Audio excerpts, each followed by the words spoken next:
Hello everyone and welcome to the 60X Business Show.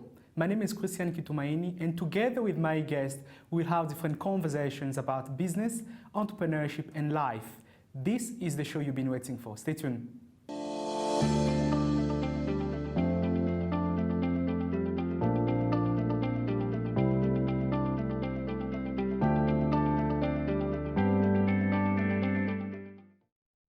In today's conversation, I have an amazing entrepreneur.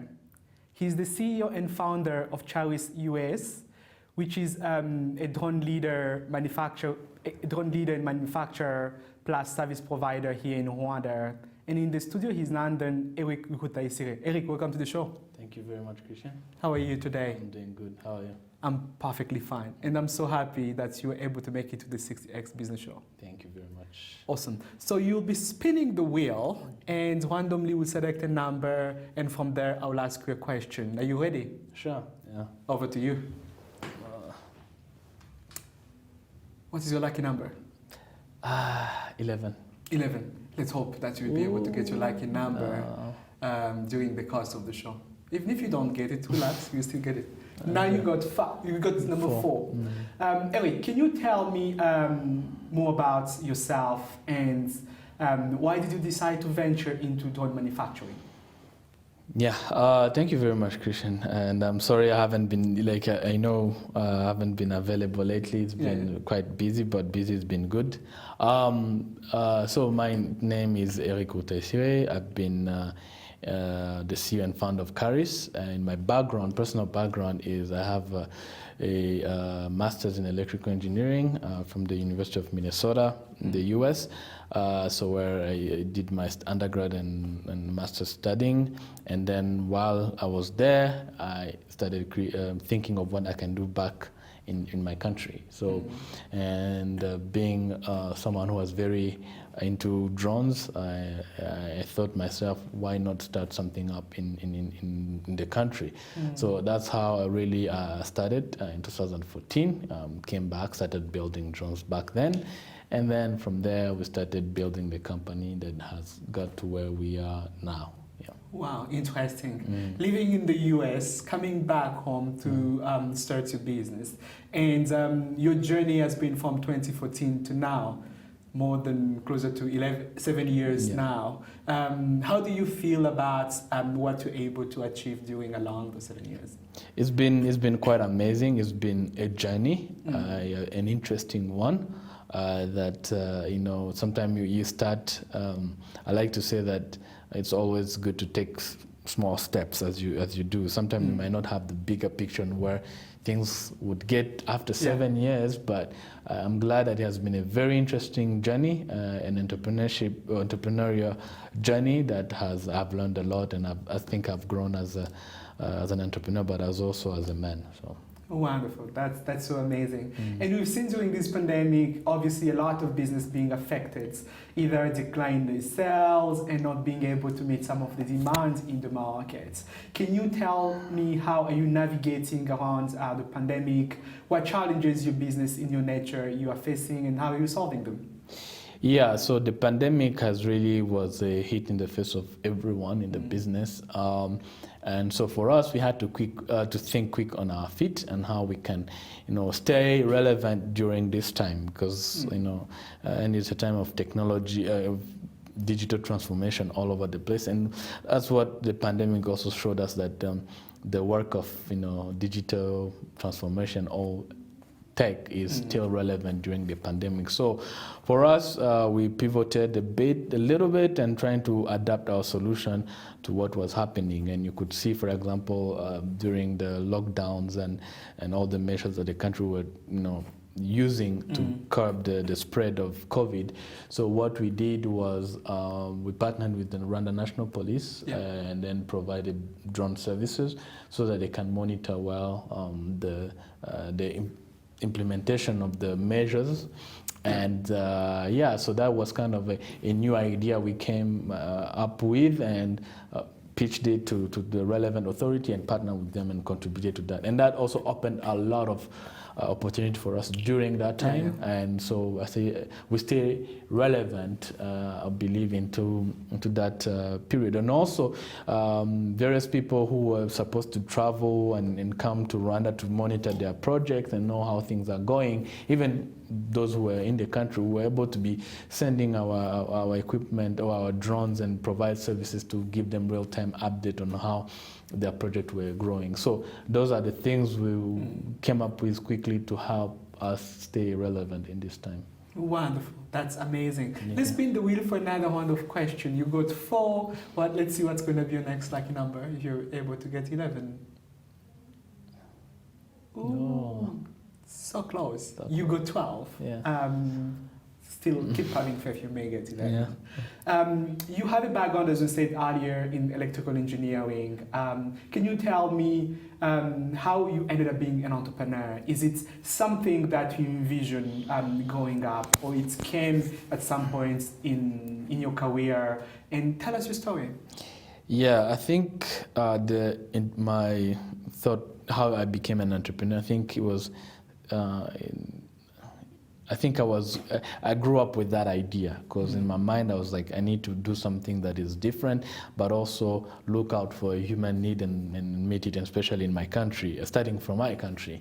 And I think I remember when I was a kid, I always was into tech stuff. Back in the days when there were, I believe, DVDs and CDs, I would learn how to, do some, recordings on those CDs and distribute them on where I used to live back in Nyamirambo. So I had already that entrepreneur spirit early on in my life. But when I went to school in the US and during my studies, I always looked at what are the things that I can actually venture in and use the knowledge I'm gaining from the school that I can bring back to the country. So that's with that in mind and with that in perspective. So everything I was looking at, I was like, okay, is this going to be relevant to my country? So, and then I get on drones and that's how I thought that, I think this is it's a winner for me. Let's go for it. Yeah. Wonderful. That is so beautiful. The way you, from a young age, you always wanted to become an entrepreneur. Yeah. And then when you at school, you identify different problems and your desire was to bring a solution to those challenges and different opportunities that were coming. I would like to know about Charis. Can you tell us what impact you do with your work? You provide services to the mining sector, you provide service to agriculture, you provide service to the tourism and hospitality. What impact do you feel like you've created when you provide those services to those industry and some of your customers? Yeah. We provide really solution in many industries, and you mentioned most of them.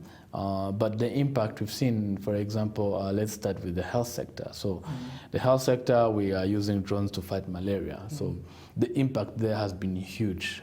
For me, I would say is our flagship project that really touches my heart. When you see people, for example, where you're serving, that they tell you that every week, almost every day, they had their kids not go to school because they were sick. They had malaria, but through your intervention now, they are now able to go to school. They're living a good life, and businessmen around there, they said they used to have a lot of mosquitoes that, would push people away from their businesses, but now after our intervention, they have seen an uptick in their business because there is less nuisance in those areas. So that is really touching. So that's an impact, a direct impact we are making. And in the agriculture sector, it's the same, where you see like a farmer tell you, since you brought the technology, I have seen the increase in my yield. I'm able to now think big and feed my family because I have a lot of more income coming in. So that's another one that has been really good. Talking about during COVID as well, we helped the country implement those those measures and found a couple of people who were evaluating it and just teaching them that they should adhere to the regulations and recommendation. So you go into the mining sector where we have been able to help mining companies also save a lot of money by detecting places where they had waste, and it can be also places where they were causing an impact on the environment, because mining causes some impact on the environment, and how they can mitigate those. That has been also very positive.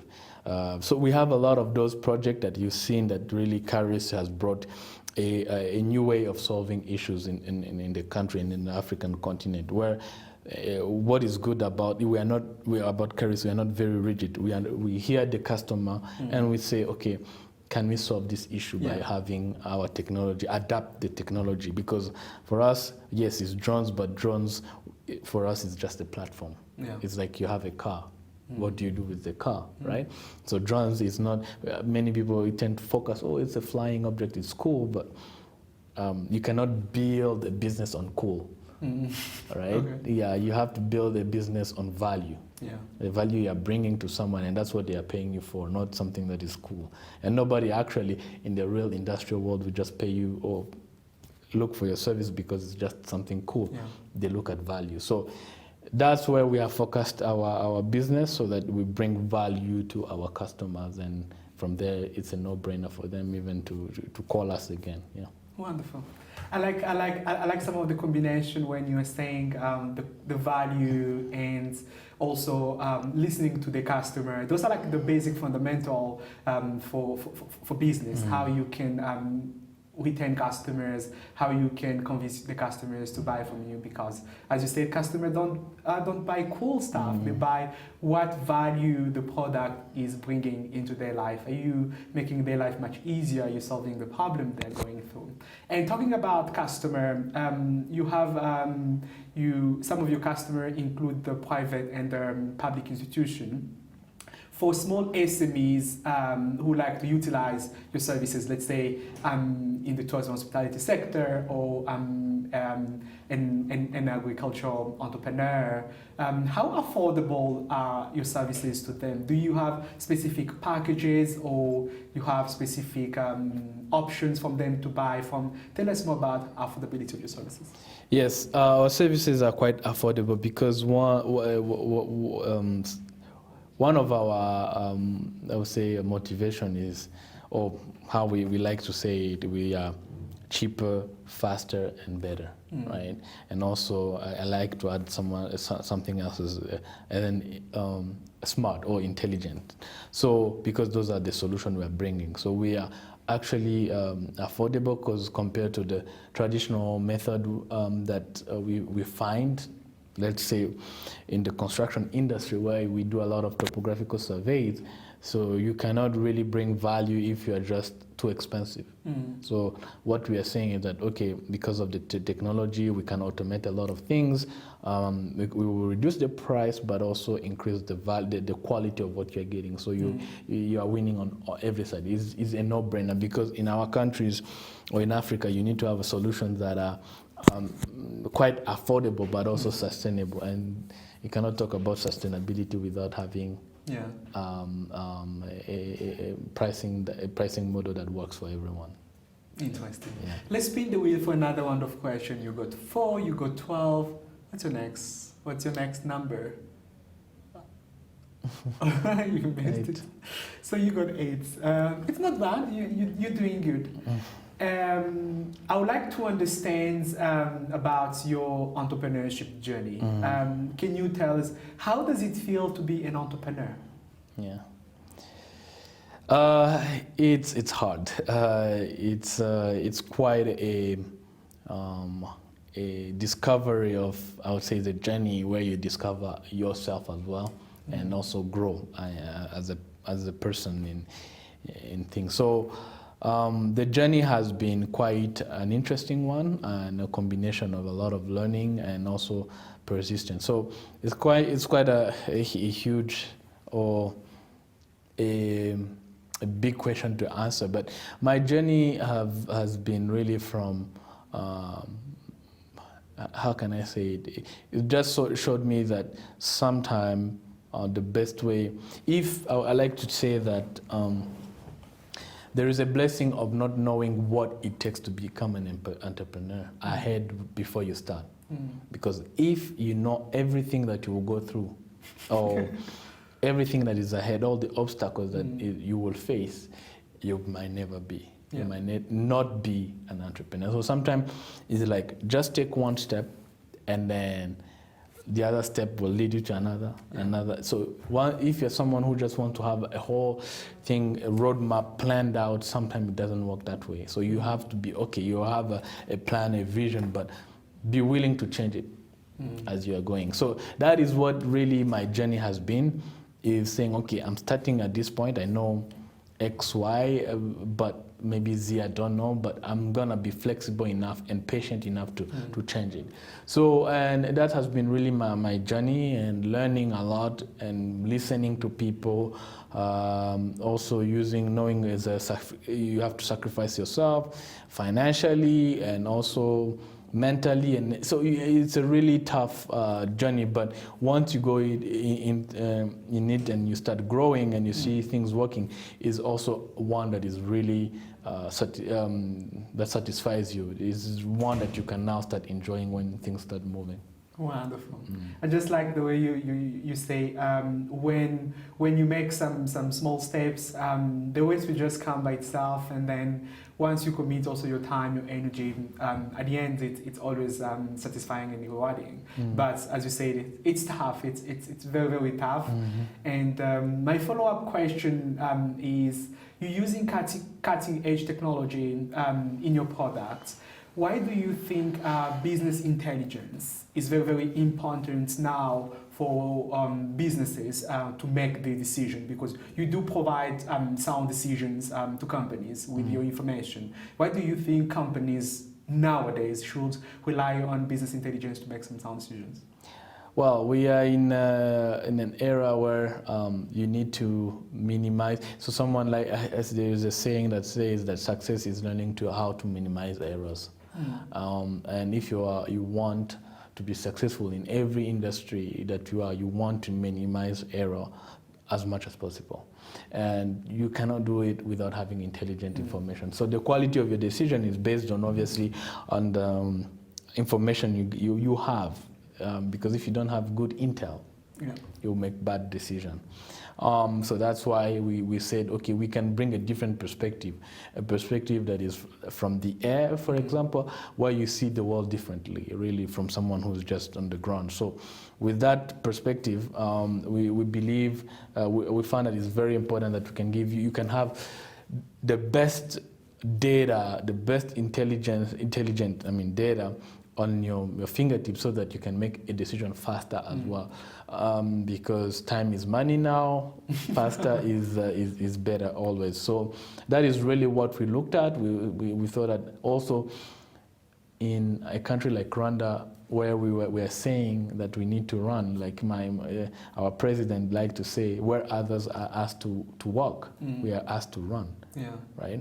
But I can also say we are asked to fly. Okay. Right? Because and the meaning of that is that we need to fast track our development. We cannot just work at others, and that's why we see Rwanda is going very fast, because he's seeing that we have to go with another level of speed. So we bring in that speed as well, of data, to help us make those decisions faster, so that our country can move in faster than anybody else. Interesting. Yeah.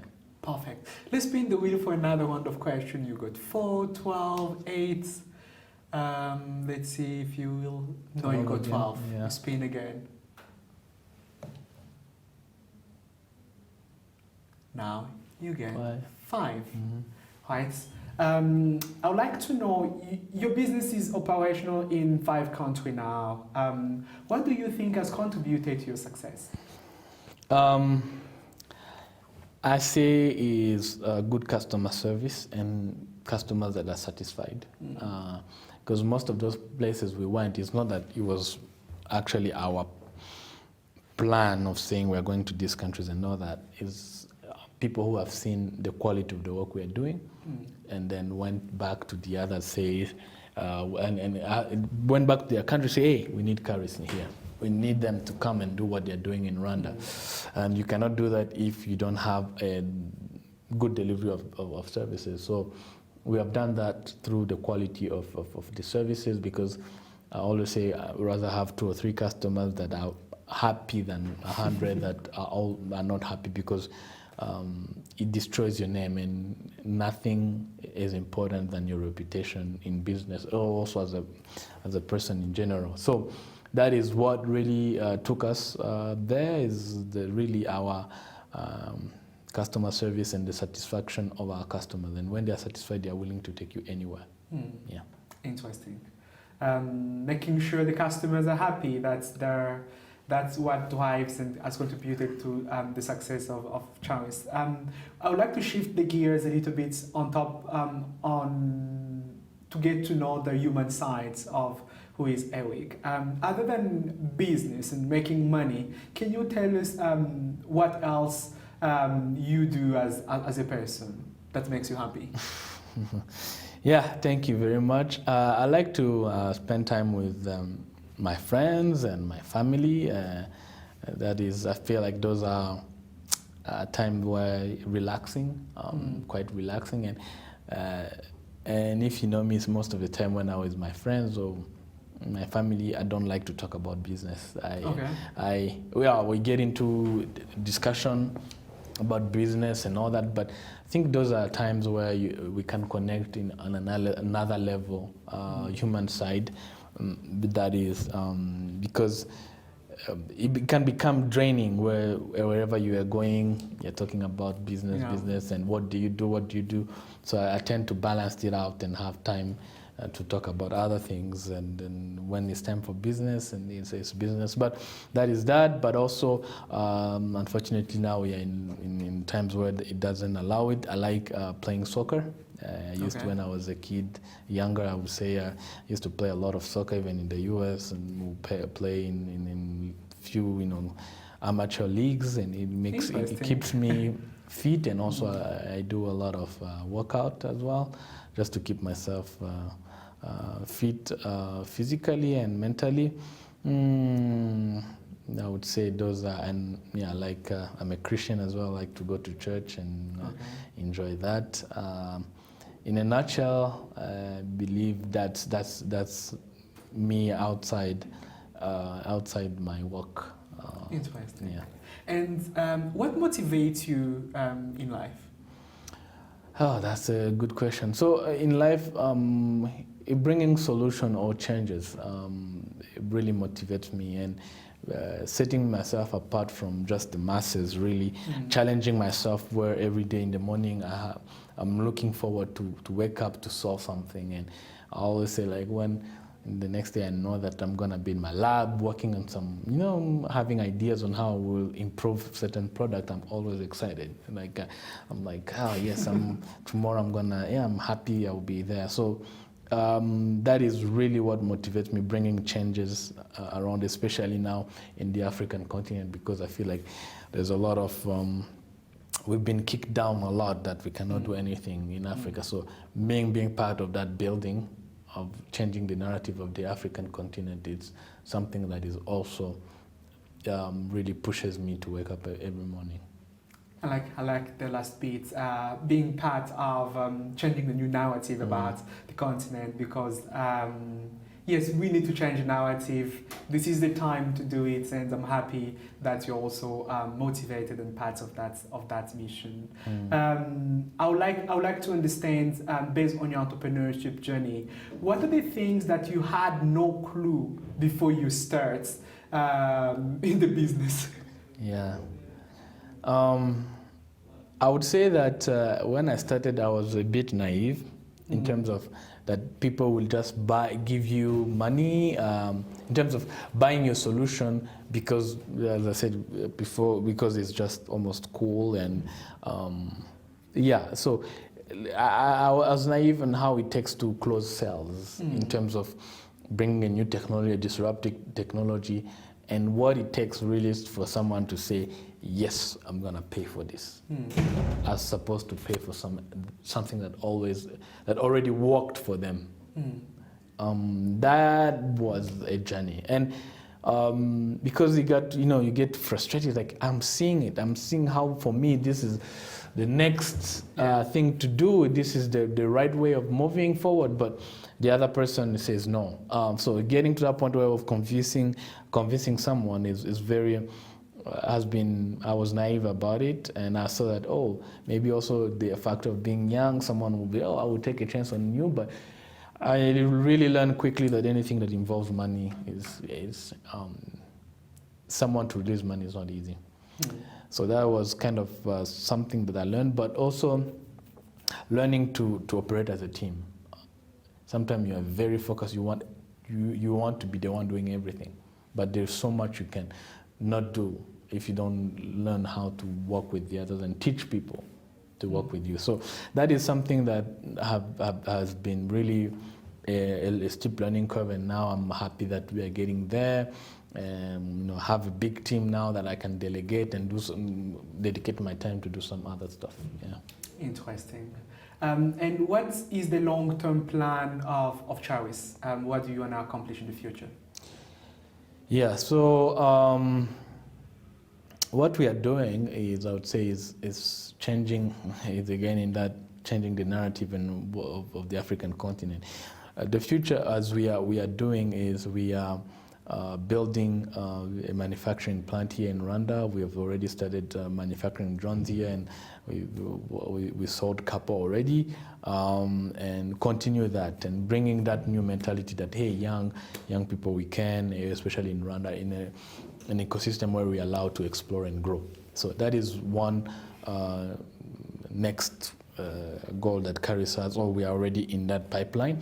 And start now with that. We are now starting to go all over the world now, like not just limit ourselves to Rwanda or Africa.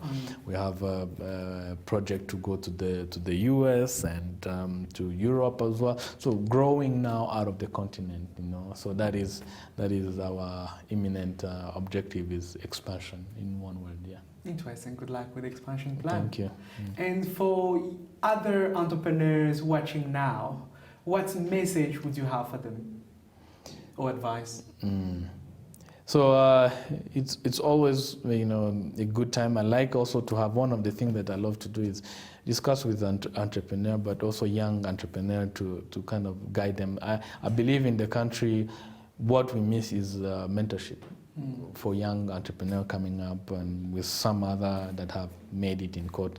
But one advice is just work on your product so that your client are happy with it. It's easy to, in the world of social media, in the world of where we are fighting for likes and exposure, right? That you think that when you open something and then everyone likes it and very good, and it gets into you, and you forget really the mission of your company or what you're trying to do. Focus on that. Make sure that, yes, it's good to get the applause of people, but also close sales. And sales will not come if you don't deliver. So we've seen many entrepreneurs that they've been clapped, you're really amazing, you're doing great, and then it gets to their head, they forget what they are supposed to do. But look at it the other way, work on your product, be good, sell, and then by word of, how do you call it, word of mouth, you get out there, and then when people come to realize what you're doing, you would have made it. So just focus on your project and forget about a bit the noises behind, and that's important. Close sales. Wow, I like the two. For entrepreneurs watching now, focus on your product, as Eric said. Build your product, and then never forget that selling is very, very important. You need to be able to sell. You need to be able to generate revenue for your business, because the numbers will enable you to grow in the long term. Yeah. Let me wrap up this conversation with my last question. If you could start over in business and make money, what business would you start and why? You mean a different business than if you could just start over again? I think from back when I started, the world has changed a lot, and a lot of business focused on software, purely software, are now, I think, have a more chance to succeed. So I think I will venture into that. We do that, but not just purely it. But I believe if you have a really good software product, it's easy. It doesn't require so much money to start, and with infrastructure. I think that's where I will be in. Wonderful. And by that, we are coming to the end of this conversation. And my guest was Ewiku Taisire, who is the CEO and founder of Chawis. Thanks a lot for making it to the show. Thank you very much, Christian. Wonderful. The conversation continues on social media using the hashtag 60xbusiness. Remember to tag me. My handle is at Christian Kitumaini. Till next time, be safe, wear your mask, and I see you down the road.